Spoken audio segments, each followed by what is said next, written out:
Get ready to rally for this new Forza adventure. We got some good news about this Xbox exclusive. Microsoft is ending this killer deal. We might be seeing Call of Duty on Game Pass this summer after all. Let's discuss. What's up guys, and welcome to Xbox Ready, the YouTube channel that works to keep you up to date on everything going on in the Xbox world. I talk news, I talk games, I talk accessories, a little bit of everything. I even talked about in last video this pen holder that is shaped like an Xbox Series X that my wife bought me off Wayfair. If you want one for yourself, if you think it might make a good gift for either you or someone else who loves Xbox, I have a shopping bag literally below this video. If you tap on it, it'll pop up with a picture, you click on it, you can buy one for yourself. First up, let's talk about Forza Horizon 5, arguably Xbox Game Studios' greatest contribution to the industry since the launch of the Xbox Series X and S. We got a new expansion for this game coming out today, March 29th. Literally after you're done watching this video, you can go and play it for yourself. Xbox was kind enough to give me access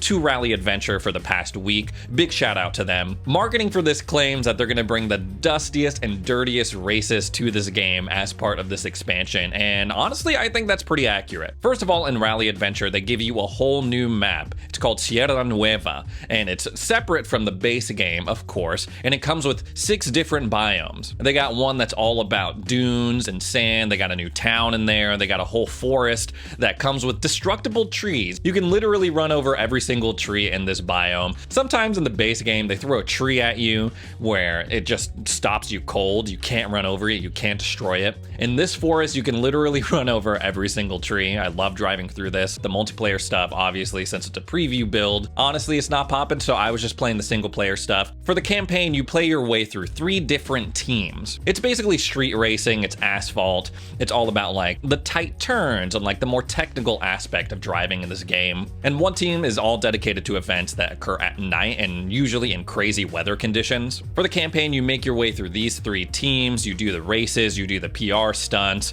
and then at the end you unlock the big kahuna, the big race, and if you do that with all 3 of the teams, you unlock something called the Goliath route. Now guys, if you've been following me for a while, you know one thing about me. I said this in my initial review for Forza Horizon 5. I'm not a racing game guy. I am not a car guy, to be completely honest. For most of my adult life, I did not own a car. I lived on the East Coast where I didn't need one, and 2, I couldn't afford one. And nowadays, I drive around a Ford Fiesta SE. So yeah, I'm just not a big car guy. I never really got into racing games, but this was true when the game launched in 2021, and it's definitely true for this expansion.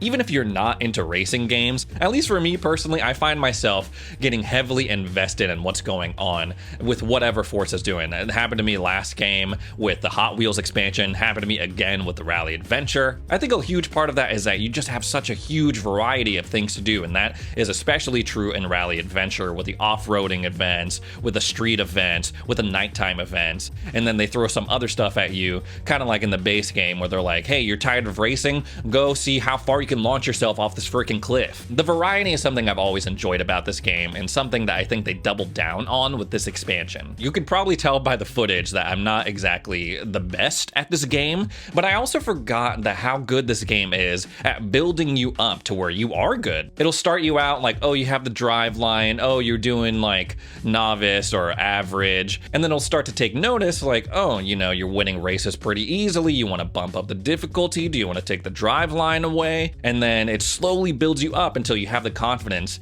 to just like totally rip it and rock it in this game. There's 2 different modes when it comes to each event, a rally mode and a traditional Horizon race mode. In rally, there's no other cars, it's just you, and you gotta be the top time in the course. I found myself really enjoying this game mode, and it pushed me to be better at the game. When there are other cars on the track, it's like, okay, you know, you can kind of like get away with not being the best driver on the track as long as you like cut someone off at the right time and kind of just prevent them from passing you. In rally, it's just straight up like, no, you gotta be on your turns, you gotta be the fastest time, and there's no one that you can kind of like bounce off of when you're kind of banking a turn. You gotta do it all on your own. In rally, they have the different checkpoints, of course, but they also have these things called split gates, where when you pass them, it shows you your place place on the leaderboard. So you pass a split gate, it's like, okay, you're sitting at like number 3 right now. You got to bump those numbers up, buddy. And by the time you get to the next split gate, it's either, oh, you did pretty well. You bumped up a couple spots, now you're number 2, or you didn't do so good, buddy. You got to get moving. I really enjoyed the concept of the split gates because in a race with other cars, it's like, okay, I see that person ahead of me. That's who I got to beat. But when you don't have that visual kind of cue, you're kind of thinking in your head, like, I got to get moving. I don't want to lose my spot. I don't want to bump down in the rankings. It was really fun. I haven't done any of the stuff like trying to build my own car or unlocking any of the special rally cars, but even just going through the base campaign races, the different teams and stuff, I think there's enough here for veteran players of this franchise to enjoy,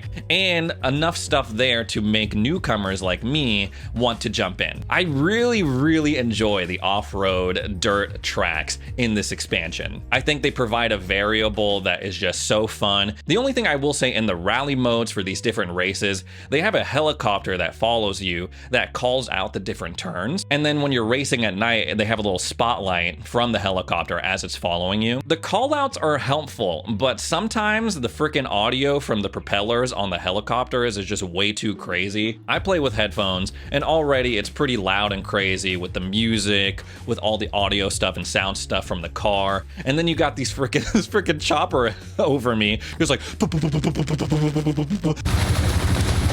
underneath while I'm trying to focus on the turns and winning the race. I'm sure there's a setting where I can turn that down a little bit. I haven't explored it just yet. Either way, I think this is a really solid addition to an already great game. There's a lot here that I feel like veteran players of this game are going to enjoy, and there's obviously a lot here for people like me who don't really care about racing games, don't really care about cars, to enjoy for themselves. Rally Adventure, like I said, is available today. If you have the premium add-on bundle, it comes with that, or you can buy it as a standalone expansion for $20 on the Microsoft Store. Next up, let's talk about Redfall, Arkane's upcoming open world FPS set to debut on Xbox consoles in the first week of May. It's a game that's all about killing vampires, but people have been talking less about that stuff and keying in on a lot of the negative stuff that we've been hearing about this game, the always online requirement, and people have been dogging it, saying that, oh, they're gonna stuff microtransactions down our throat. It's gonna be like an annoying live service game. But as I said in previous videos, me and Jimmy went to an event hosted by Bethesda where we got to check out and play the game, but I can't remember them saying anything about in-game store or microtransactions. They did mention that there are going to be 2 DLC characters planned for a later date, but nothing about like, oh, check out this new store that we got, you can like buy different things and blah blah blah blah blah. The creative director for Redfall reiterated this point in a recent interview. He says, "We try to be very clear that there are no microtransactions and there is no store in the game. We're very proud of that. If you find a costume in the game, then you have it. It's as simple as that." He did go on to say, "We have plans for additional guns, costumes, monsters, characters, and more that we can't talk about right now. But we have a strong year of updates, and it's all either in the current game or it will be DLC. We try to do it as fairly as possible for people." And I think we can all agree that this is a W. No microtransactions, no mention of a battle pass yet, no in-game store. Just like straight, here's the game, and then at a later date, we're gonna have updates, and we're gonna have DLC, and we're gonna have new characters. I'm very glad that they're going in this direction, mostly because we've seen these companies get a little greedy, like, oh, what if we put in the store? That way, we can make money over time, over the life of this game, rather than just like the straight up game sales of it. And I'd say about like 90% of the time, it just does not work out. It is just not implemented in a way that is cool. Obviously, we saw that unfortunately with Halo Infinite, where at some points it seemed that they were putting more effort into the freaking storefront than they were into actual content for Halo Infinite. But the more we hear about Redfall, the more good news that seems to be coming out of this game. They did say that they're going to be working on dropping the always online requirement, and there's no in-game store, so both good things. Remember, this game is set to be out in just a couple of weeks at the beginning of May 2nd, and hopefully I'll be getting a review copy a little bit bit before that, so check back in if you want to see my full thoughts on Redfall. Next up, let's talk about Ubisoft Plus. Now, it seems like forever ago, we got news that Ubisoft Plus, which is Ubisoft's subscription service that gives you access to all their games, would be coming to Xbox consoles. And gosh, I want to say that was like almost a year ago at this point. I feel like I was talking about this mid-2022, and we haven't gotten anything really significant regarding it since then. Well, according to this leaker on Twitter who's been sharing some screenshots of this new Avatar, Frontiers and Pandora game, claims that Ubisoft Plus is going to be launching on Xbox consoles in mid-April, in just a couple of weeks. Not even, it's like almost April at this point, so maybe like a week and a half. But keep in mind though, you gotta take this with a grain of salt, right? Ubisoft has said nothing about this as of yet, as of the time that I'm filming this video,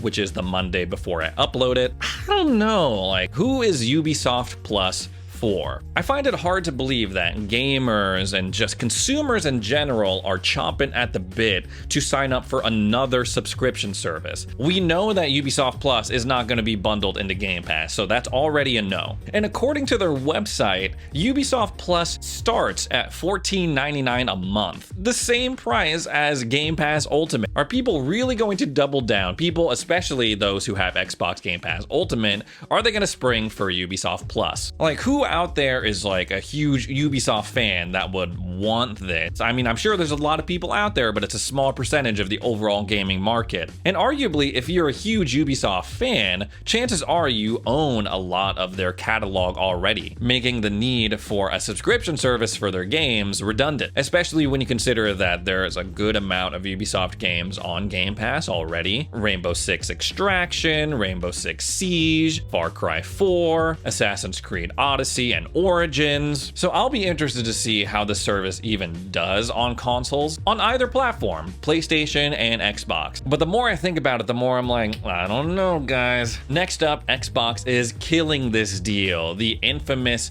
$1 intro month for Game Pass Ultimate. No more. The head of global communications at Xbox had this to say: "We have stopped our previous introductory offer for Xbox Game Pass Ultimate and PC Game Pass and are evaluating different marketing promotions for new members in the future." Now, on one end, that's a bummer, right? $1 for your first month of Game Pass Ultimate was an incredible deal. Not only talking about the games, but you also got PC Game Pass, like it mentioned, and you got all the Game Pass Ultimate perks that you could claim literally in that first month and then cancel your membership. So there was a long period of time where you can get access to hundreds of games. You can claim like free Spotify, free Apple TV, free Crunchyroll, free Hulu, free Disney Plus for like $1. I feel like now is the time to drop that offer. And I say that for a couple of reasons. One, we know that Game Pass is profitable. We know that it's growing, so there's no fear or worry that like we don't need to get people in on the ecosystem, in on the idea of Game Pass for $1. It's been around long enough. People know it. People love it. The word is already out there. And we also know that Xbox Game Pass is finally bringing the heat when it comes to new, fresh gaming experiences, at least first-party ones. So yeah, I feel like Xbox is finally confident in their offerings, in their output when it comes to day one additions to Game Pass, so they're like, no more $1 month. And we also know that Xbox is working on a family plan for Game Pass where 5 people can be on one plan. They can all get Xbox Game Pass Ultimate for the price of what I assume is like $25. That's what it's kind of looking like in these regions that they're testing out. So I'm hoping that with the removal of this promotion, $1 a month for Game Pass Ultimate signals some good news about the progress of the friends and family plan for Game Pass. Ironically, this is something that people used to make fun of them for, like, oh, Game Pass is only worth $1 a month. That speaks a lot to the value of Game Pass, blah, blah, blah. And now that they're finally dropping it, people are like, oh, what? Are you raising the price of Game Pass? Why are you taking this away? Was it not profitable? Like, what's the deal? You can never win with these people. I do wonder what this will mean for the conversion that people had been doing, where they stack up on like 1, 2, 3 years of Xbox Live Gold and then upgrade to Ultimate for $1. That's probably done. That had a good run as well. But I'm pretty sure you might still be able to do it, stack the same amount of gold and then upgrade, just not for $1, like for the full price of Game Pass Ultimate. I'm sure there's still some conversion there. Maybe I'll look into it myself and come back to you with my result. But yeah, for all of you guys who are like savvy with that, I'm pretty sure that this signals the end of at least the dollar conversion. Next up, let's talk about Activision Blizzard. Like I've said, unfortunately in the past, it is not an Xbox ready video unless I talk about this acquisition in some way. But today it is good news, at least if you want this deal to be approved, because a couple of days ago, the CMA, the regulatory body of the United Kingdom, published a statement saying that provisionally they have found that this deal, this acquisition by Microsoft, will not significantly lessen competition in the console space. Now, I put emphasis on the console part of that statement because Xbox is not out of the woods yet. Yes, it is a major step forward in getting this deal approved by the United Kingdom, and then hopefully by the FTC in the United States, but the CMA still has concerns about how this deal could affect cloud gaming as an industry in the future. Previous to this, the CMA has said, Microsoft has way too much stuff when it comes to cloud gaming that can give them an unfair advantage over their competitors and monopolize the space. Things like their operating system, Windows, things like the Azure cloud tech, and potentially this huge library of games that Activision Blizzard offers that Microsoft can use to bring all sorts of people to their services. But honestly, guys, I feel like the cloud gaming hurdle is an easier one to get over for Microsoft and Xbox than the console hurdle that they were just facing. And Xbox and Activision, they're obviously pleased. They act like they're confident, but I'm like, I don't know. It seems like nothing is really going right. This time, I finally believe them. And honestly, guys, I'm pretty shocked that the CMA did this because